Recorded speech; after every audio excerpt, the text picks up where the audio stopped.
Donc, soyez les bienvenus à cette journée de conférence organisée par l'association Supreniro. Supreniro remercie l'atelier des bouquets, cours de l'Ozone à Bazas, pour leur prêt de plantes vertes dans le but de décorer la scène. Donc, certains d'entre vous ne connaissent pas l'association Supreniro. Nous sommes une toute jeune association. Nous avons fondé cette association en 2021. Et cette association compte 12 membres que vous allez pouvoir identifier aujourd'hui parmi vous dans la salle. Supreniro est une association reconnue d'intérêt général qui œuvre pour une approche pédagogique et innovante de la prévention du suicide. Pour atteindre cet objectif, nous empruntons 3 axes majeurs. Prévenir le mal-être dès l'enfance, sensibiliser aux ressources préventives disponibles, susciter la réflexion sur le thème de la conscience. Nous organisons des journées-conférences comme celle-ci sur un sujet différent chaque année. Et nous animons une chaîne d'information sur la plateforme YouTube.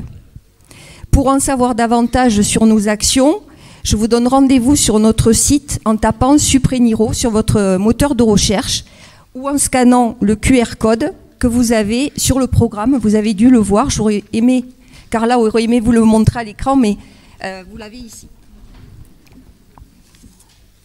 En 2003, nous avons inauguré notre première journée conférence dont le contenu est disponible sur notre chaîne. Toujours pareil, en tapant Supreniro sur votre barre de recherche sur la plateforme YouTube, vous pouvez accéder à toutes nos conférences. Sur notre chaîne, vous pouvez également visionner des entretiens de scientifiques, d'experts et de témoins sur des sujets en lien avec la prévention, l'information ou la réflexion. L'expérience d'Antoinette est un témoignage puissant et poignant sur une expérience de conscience vécue dans une situation considérée comme négative ou difficile.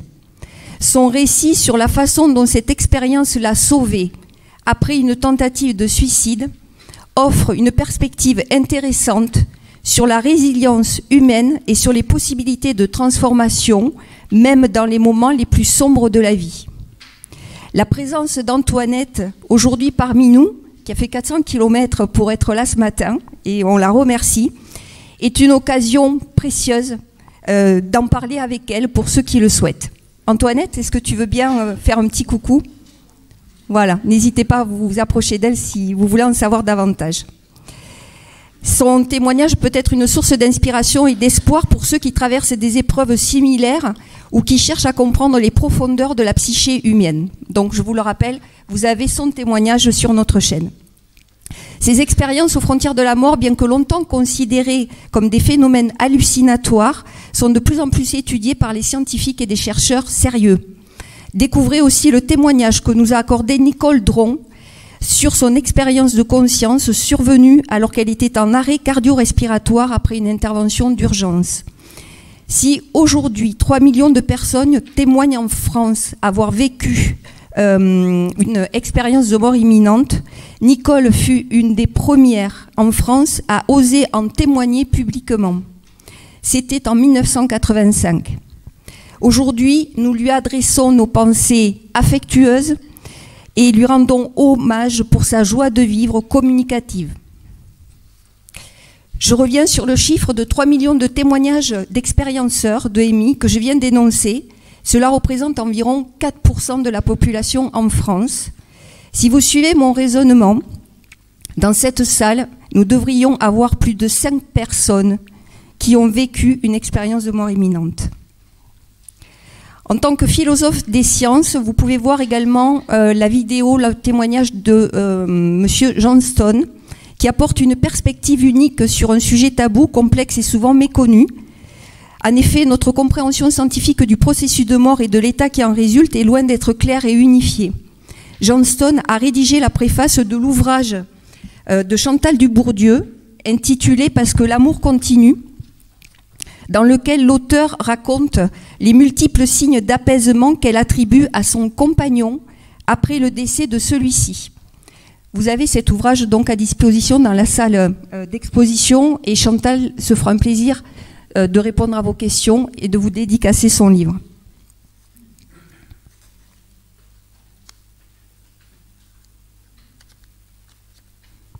Voilà, il me faudra un tourneur de page aussi. Tout va bien. Vous pouvez également visionner 2 conférences directement liées à la thématique d'aujourd'hui sur notre chaîne. Celle du docteur Christian Tizimira, responsable de soins palliatifs au Rwanda. Son histoire, je fais référence ici au génocide des Tutsis en 1994, lui confère une perspective unique sur la souffrance et la manière de l'aborder. La culture africaine Ubuntu, sur laquelle il s'appuie, souligne l'idée selon laquelle nous sommes tous interconnectés et que le bien-être de chacun est intimement lié au bien-être de tous. La méthode du docteur Tizimira repose sur une combinaison de pratiques médicales occidentales et de traditions africaines. Il met l'accent sur l'importance de la communication ouverte et sur l'empathie avec des patients et leurs familles, ainsi que sur l'intégration de soins physiques, émotionnels, spirituels et sociaux dans son approche des soins palliatifs.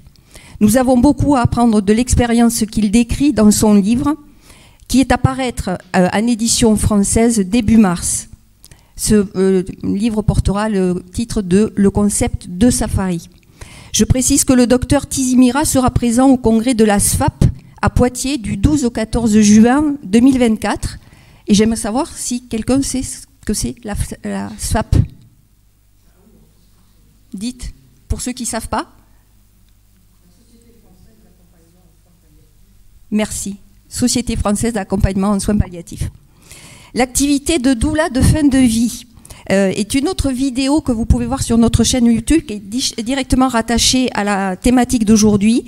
Cette activité est une pratique qui offre un soutien émotionnel, spirituel et pratique aux individus en fin de vie et à leurs proches. Les doulas de fin de vie sont là pour aider les personnes à traverser cette période de transition avec dignité, respect de leurs souhaits et de leurs besoins. Noémie incarne ce rôle de manière remarquable, donc vous l'auriez vu à l'écran, mais je vais vous la montrer parce qu'elle est avec nous dans la salle. Noémie, est-ce que tu peux lever le bras? Elle est derrière vous, regardez, voilà.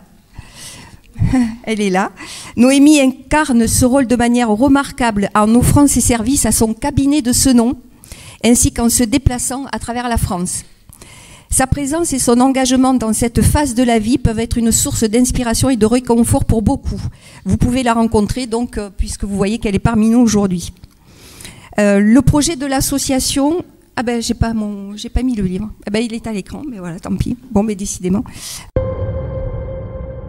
Très humblement, je vous montre le livre qui porte le projet de l'association Supreniro, que je n'ai pas pu vous montrer tout à l'heure. Les droits d'auteur sont versés à l'association.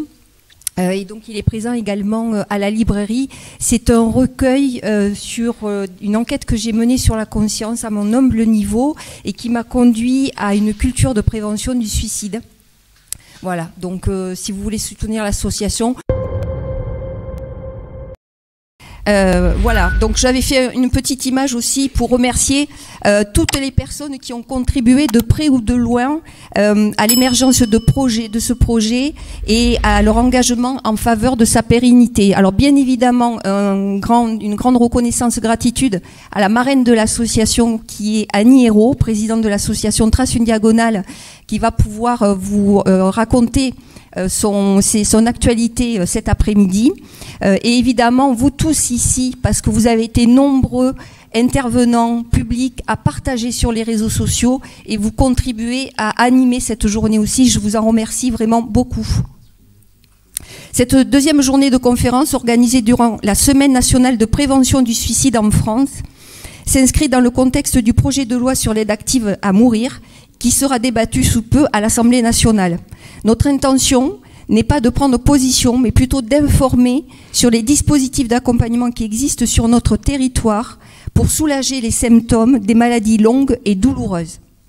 Je salue nos intervenants pour leur engagement à faire de cette journée un lieu d'échange riche en informations qui, je l'espère, vous permettra d'obtenir des réponses, de formuler de nouvelles questions et peut-être même de changer votre regard sur le sens parfois profond et libérateur de certaines expériences de vie. Au nom de l'équipe Supreniro, je vous souhaite de passer une excellente journée. Merci d'être là.